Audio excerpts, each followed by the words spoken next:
En esta segunda presentación acerca de Salomón, vamos a incidir en el hecho de que para el ejercicio del liderazgo y la autoridad es preciso identificar a las diferentes partes de una comunidad y atender a sus demandas y posiciones respecto a los problemas clave que afectan a todo el grupo o que afectan a ese subgrupo de una manera particular.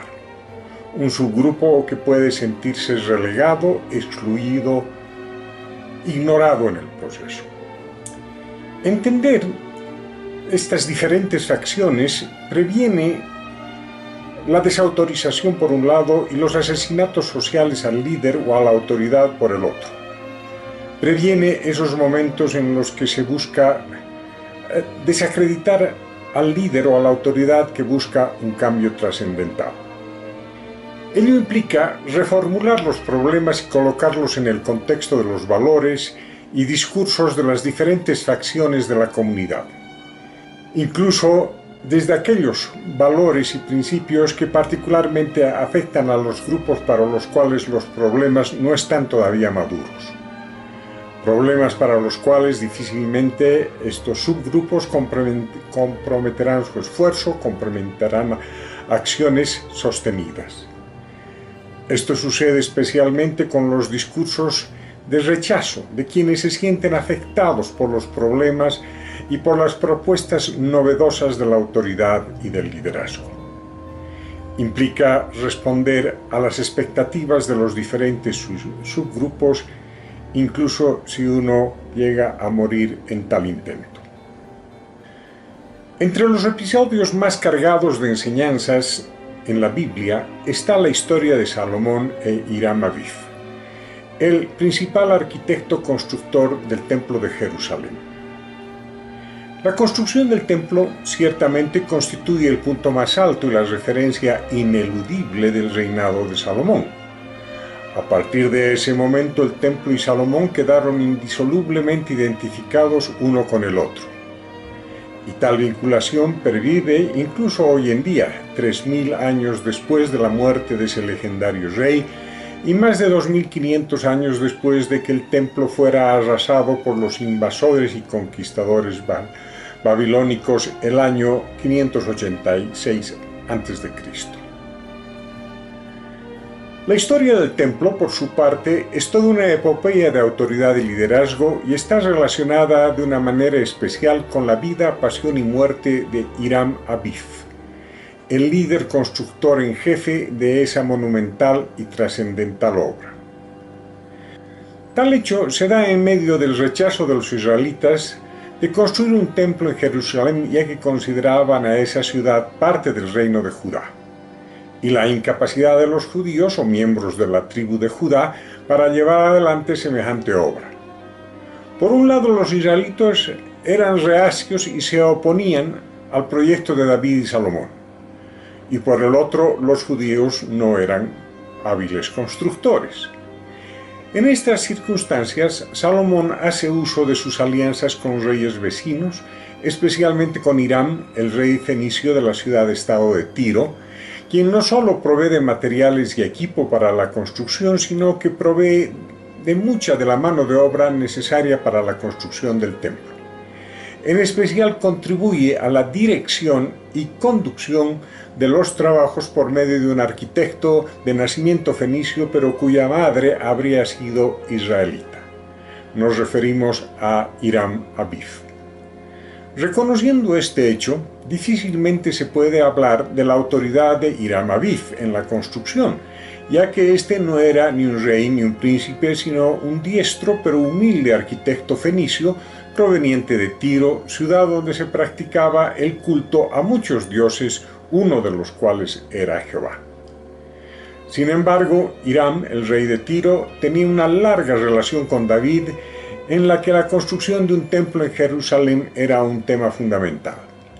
Tanto así que le escribe a Salomón y ensalza las dotes técnicas de un arquitecto extranjero para el reino de Salomón y compromete su colaboración en la construcción del templo soñado por David, el padre de Salomón, y le dice: Bendito sea Jehová que le dio a David un hijo sabio, entendido, cuerdo y prudente, que edifica una casa para Jehová y para su reino. Para esta obra, yo pues te mando un hombre hábil y entendido que estaba con mi padre Hiram, hijo de una viuda de la tribu de Neftalí. Eso le comenta el rey de Tiro, aunque otras versiones bíblicas indican que Hiram Abid era el hijo de una de las mujeres descendientes de Dan que fueron trasladadas a las ciudades fenicias. Le dice que era hijo de una viuda de origen israelita, pero su padre, el padre del arquitecto Hiram, era de Tiro, le dice el rey. Este artista sabe trabajar en oro y plata, y metal y hierro, en piedra y en madera, en púrpura y en cardeno, en lino y en carmesí. Asimismo, es un verdadero artista para esculpir todas las figuras y sacar toda suerte de diseños que se le propusiesen. Y tiene todas las dotes para estar con tus hombres peritos y con los de mi señor, tu padre. Usted, mi señor, me enviará trigo, cebada y aceite y vino, tal como ha prometido. Y nosotros cortaremos en el Líbano la madera que hubiera menester, y la llevaremos en balsas por mar hasta Jopa, y usted la hará llevar de ahí hasta Jerusalén. Según esta cita bíblica de 1 Reyes, capítulo 5, versículos del 11 al 17, el origen de Hiram Abid era fenicio, de igual origen que el alfabeto hebraico. Según estos y otros documentos fuera de la tradición bíblica, el constructor en jefe del templo se hallaba vinculado históricamente con Amenhotep III y la tradición arquitectónica egipcia. Es por ello que muchos asocian la construcción del templo de Salomón con la arquitectura característica de la región de Tel el Amarna y con los tiempos de Amenhotep III. Debido a esta dualidad en los orígenes de Hiram Abid, indistintamente nos referiremos a ambas versiones, a la egipcia y a la judía, aunque principalmente nos referiremos a la del Antiguo Testamento. En ambas versiones, Hiram Abid se constituye en el extranjero supervisor de la construcción, coordinador de los obreros de la construcción y de los denominados peritos de Salomón y de su padre David. Etimológicamente, Hiram en hebreo quiere decir noble o real, y la palabra Abid connota extraviado o desaparecido. En este sentido, la historia de Hiram Abid es la historia de un noble extranjero quien, sin tener una posición de autoridad en la tradición judía, aunque sí la tenía en la historia egipcia, ya que se desempeñaba como visir de las construcciones de Amenhotep III. Nos referimos a un noble extranjero que desaparece, que es muerto por el ataque de 3 de sus supervisados, muy cerca de la terminación de la conclusión de la construcción del templo. La muerte prematura a manos de sus compañeros de trabajo, de quien asume el liderazgo y excede el rol que inicialmente tiene para alcanzar fines superiores y lograr excelencia en la culminación de los esfuerzos del grupo, es quizás la expresión más profunda del liderazgo transformacional, con la que se enfrenta un líder en medio de un grupo conflictivo y renuente. Es la reacción típica de un grupo que no quiere seguir las indicaciones de un líder considerado extraño, de un extranjero que asume un rol de liderazgo, de un arquitecto fenicio en este caso. En las versiones egipcias sucede algo muy similar. Se mantenía una serie de reparos para con Hiram Abid, el extranjero que asume las funciones de un visir, es decir, del hombre de mayor importancia en Egipto después del faraón. Un faraón que había extendido su territorio a la actual Palestina y había fundado las ciudades de Megido, Hazor y Gezer. Este supervisor de edificaciones y obras civiles, según el registro histórico de Egipto, fue asesinado hacia el año 1700 a.C., es decir, la época de José, más de 700 años antes de David y Salomón. Su momia, recuperada junto a la momia de Ramsés II, muerto unos 500 años después de Hiram Abid, aproximadamente en el año 1250 a.C., es decir, la época de Moisés, muestra las heridas de su asesinato a golpes, especialmente por un golpe brutal en la cabeza.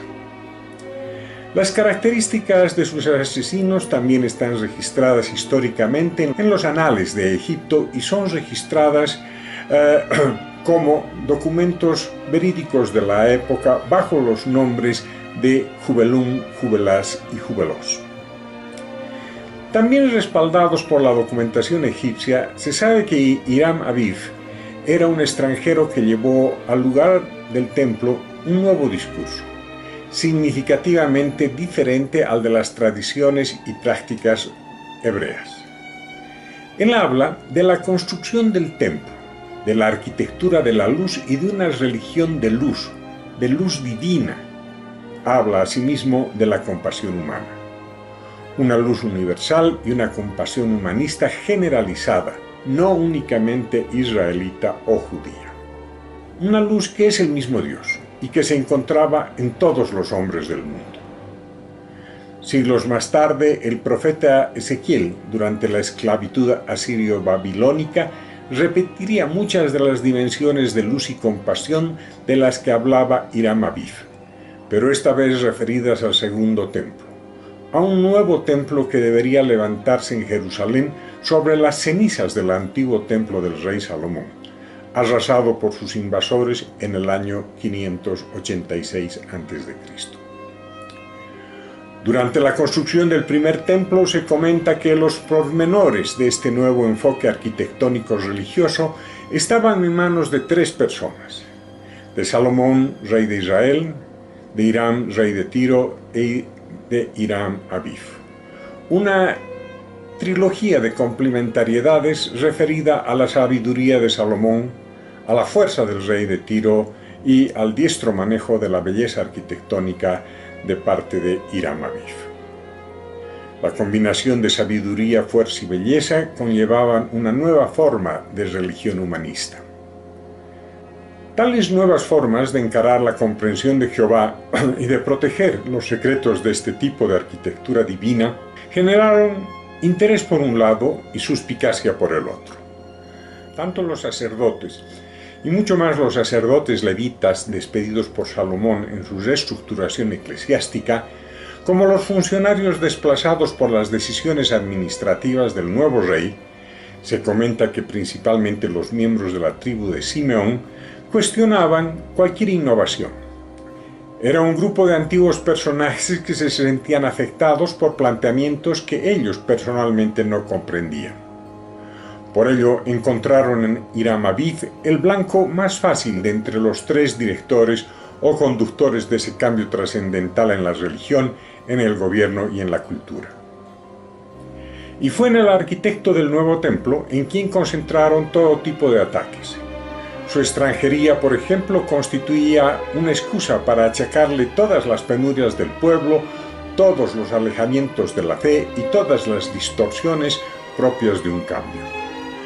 Fue al líder de este cambio, que se expresaba en los muros y las columnas del templo, a quien le endilgaron las frustraciones de quienes se sentían ignorados, rechazados o subalternizados por las nuevas políticas de Salomón. Nada más propenso para una conjura violenta que no entender y no ser partícipe de algo que está en gestación y que afectará a aquello en lo que uno tiene intereses establecidos desde hace mucho tiempo.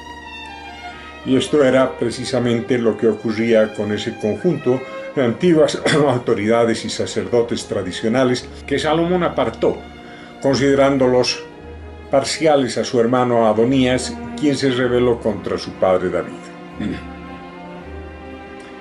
La idea de un Dios y de una arquitectura de luz divina y compasión humana a la fecha está asociada con la idea mística de recibir la luz.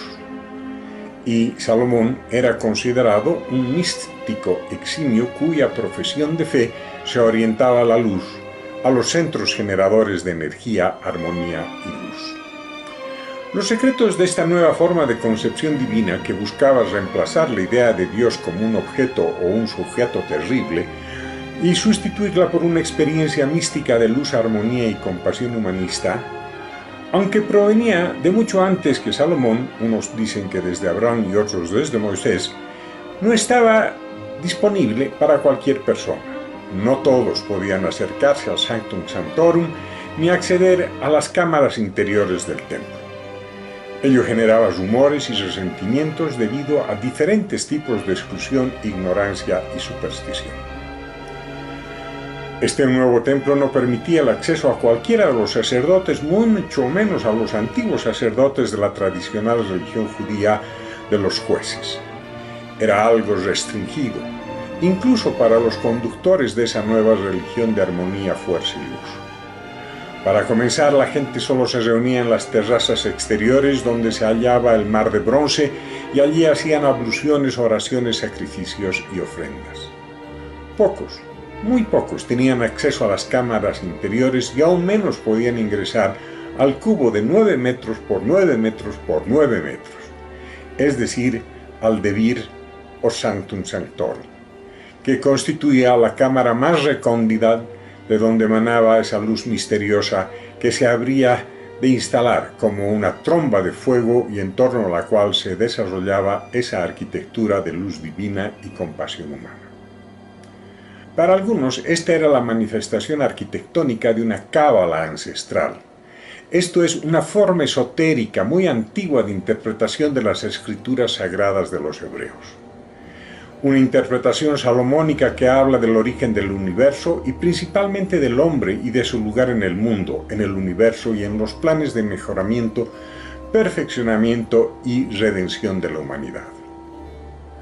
Bajo la armonía de la luz y la salud, contempla al espíritu y a la materia no como dos realidades distintas, sino como una sola realidad.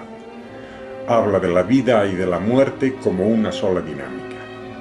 Se basa en el análisis de ciertas emanaciones de vida y de luz que debían ser estudiadas a profundidad, las cuales, una vez que son plenamente conocidas, pueden ser manipuladas y colocadas en posiciones y relaciones que generan nuevas y superiores formas de vida que restaurarían la unión del Creador y de la creación en niveles óptimos de existencia.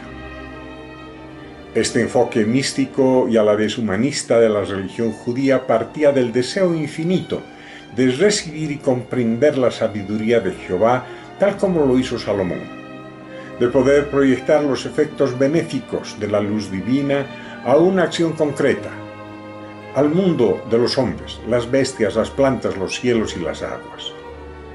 Para ello, el momento cúlmine de tal preparación era llegar a comprender el centro de todo, así como la corona, también denominada Keter o causa de todas las causas. Obviamente, este discurso era inquietante para muchos de los sacerdotes tradicionales que se habían encerrado mecánicamente en el significado rígido de las palabras más antiguas y más superficiales de la ley de Moisés. La reacción entre levitas y simeonitas, que se sentían ofendidas por el nuevo templo y el nuevo discurso, fue inmediata. Aduciendo el respeto a los lineamientos de conducta ya instituidos en la tradición judía, a las reglas y normas tradicionales, a derechos y privilegios ya establecidos, asesinaron civil o socialmente a los portavoces de los nuevos discursos, los calumniaban y descalificaban en todo momento y bajo cualquier excusa, y físicamente llegaron a asesinar, no a todos, no a las 3 cabezas, sino a una de ellas, a la de Hiram Abif, la menos poderosa de las 3.